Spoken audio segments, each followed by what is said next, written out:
नजर डालेंगे तिजारत की दुनिया पर। वज़ीर-ए-आज़म शहबाज शरीफ ने कहा कि बरामदात में इजाफे पर मबनी मुल्की माशी तरक्की के लिए अमली इक़दामात उठा रहे हैं।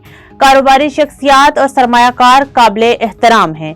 मुख्तलिफ वर्किंग ग्रुप्स की तजावीज़ पर अमल दरामद यकीनी बनाया जाएगा।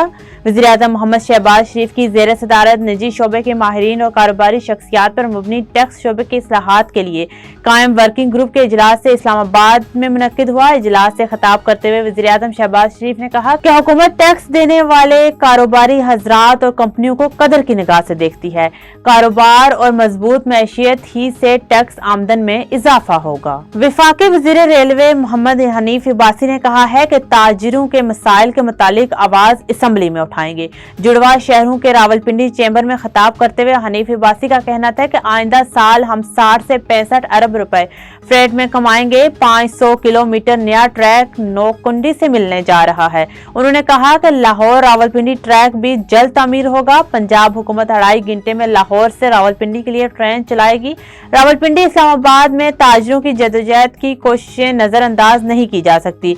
अपना हक लेने के लिए लड़ना पड़ता है। वफाकी वज़ीर रेलवे का कहना था कि काबीना में वज़ीर-ए-आज़म से कहा कि इंडस्ट्री चल रही न सरमायाकारी आ रही है। वज़ीर-ए-आज़म चाहते हैं कि मैं काबीना में बात करूं। आज चाइना में पाकिस्तान जिंदाबाद के नारे लगा रहे हैं।